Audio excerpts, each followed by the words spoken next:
Newcastle's away form is so bad that it's actually impressive. Yes, it's so bad that it's so impressive because they have already traveled some 1,300 miles north, south, east and west inside the United Kingdom.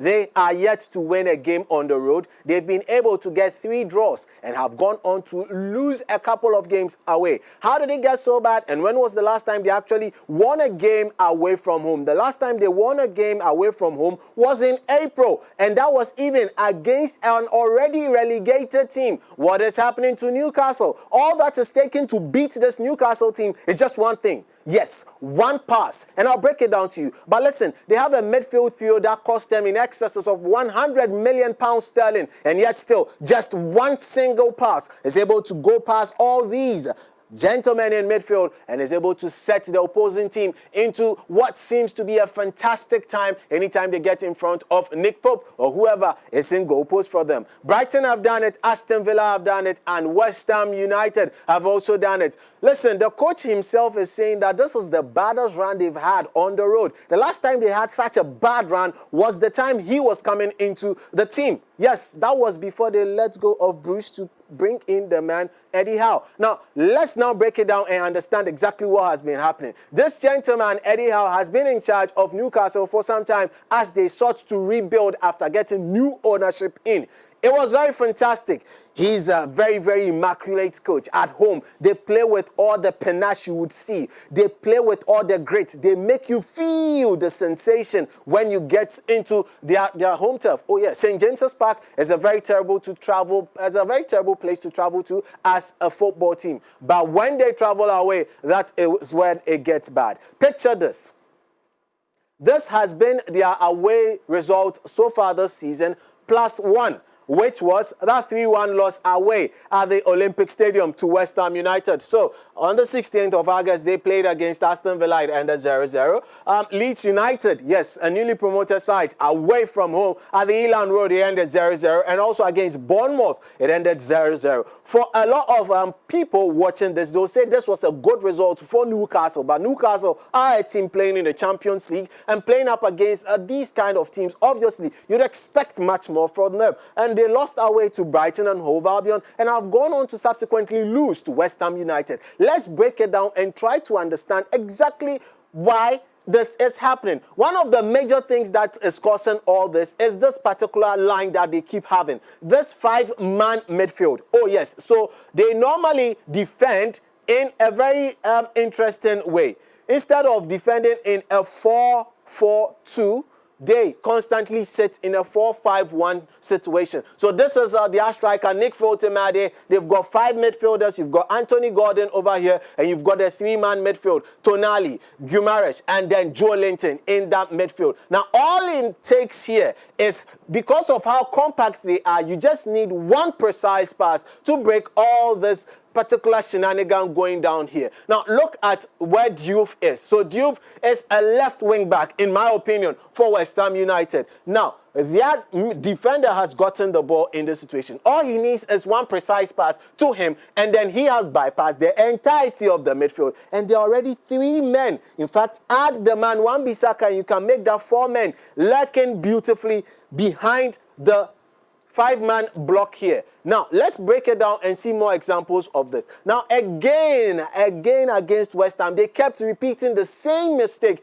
Now, having this longer 5-man midfield again, Nick Fotemade isolated in the center circle. And again, just one pass would bypass all these guys, get into the likes of Paqueta, and you are on into good position. So that was what eventually led to the second goal. The second goal eventually was scored by this gentleman here. That is Botman. What happened? So this particular gentleman, that's Wan-Bissaka, is supposed to be marked by the man who is here, who is in the person of Anthony Gordon. However, because of how tight things are in midfield and because of the instructions given by the manager, just one accurate pass landed on the feet of Wan-Bissaka. He ran the touchline and then just tried as much as possible to cut that ball in, ended up sliding that ball beautifully into the net for the team, and it was, yes, 1-1 at that stage. Now, aside West Ham, you might think that they were the only ones who have figured them out. No.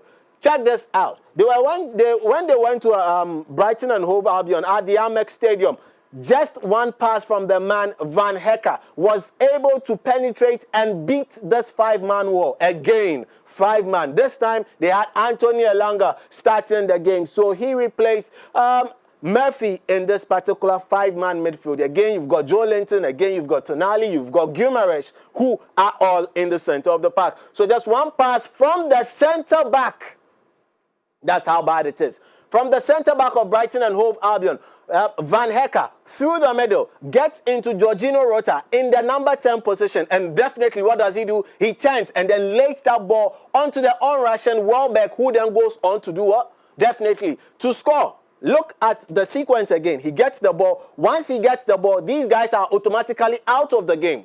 Now let's count it. 1, 2, 3, 4 against 1, 2, 3, 4, 5, 6. So just one pass takes everybody out. And now this is the situation. They are all now chasing after one person they could have literally seen and actually marked out. But now after this, just one pass, he's in behind the team and it's a goal. Another sequence happened after they were able to pull that goal back and then get it to 1-1. Same similar thing. Now it is Ayari who pushed into the center of the park and then found this man, Wafer. Wafer actually joined Brighton and Hove Albion as a defensive midfielder. He is a defensive midfielder who joined them from PSV Eindhoven. However, he has been transformed under the man Fabian Hertzler. And in this case, open spot, one accurate pass, beats the 5-man midfield once again, and they are on to their second goal.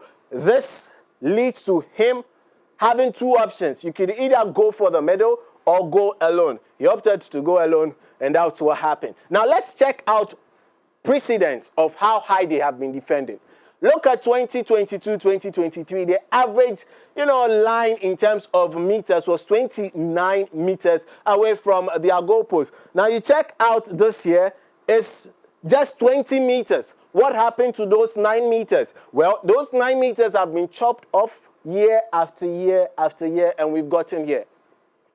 In 23, 29 meters, 24, 28 meters, 25 meters, and this year it is 20 meters. They are defending so deep, and it's making it easy for teams to play against this man's team, Eddie Howe's team, away from home. Now, how do they solve this? It's very simple. Let me give them 3 solutions. Shift into a back 3 formation. Oh yeah, shift into a back 3 formation where you've got Botman, you've definitely got Malik Thiaw, and certainly instead of having the tall gentleman play at a right back position, please draw him closer to the defense. Yes, so play a 3-man defense, tall defenders certainly, and then play a wing back system. Why? So that you are able to accommodate the width that you have constantly left open. Number 2, don't push up so high or push back too much to leave spaces in behind. Always be aware of the spaces you have left behind to, as much as possible, reduce the threat that teams have against you. Now, in addition to all this, you've got to constantly keep an eye open for the pass to the man, Nick Woltemade, who has proven that despite his tall nature, he's still got skills in the bag to hold up play, bring everybody in from the defense, and then hit the opponent, not only on the counter, but actually get goals from that. The midfield trio of Guimaraes, Tonali, and certainly the man, Joe Linton, they are not bad. When it comes to making people feel the sensation at home, they are very aggressive. But away from home, they become chickens. That is when they need to actually become lions. They need to stop that, become lions away from home as well, maintain their aggressiveness, and let us move things forward. Now, remember, it's very, very interesting for the club, Newcastle. They've got a lot to do, but they are also battling with a lot of injuries, which is reducing the dynamism of the team. So Lewis Hall is injured, and you've definitely got the man, Livramento, injured. So they've got their first choice fullbacks injured. And once they get them back, they should be actually good. But for now, they might just keep conceding till it gets sorted out. We've sorted out their problem for them.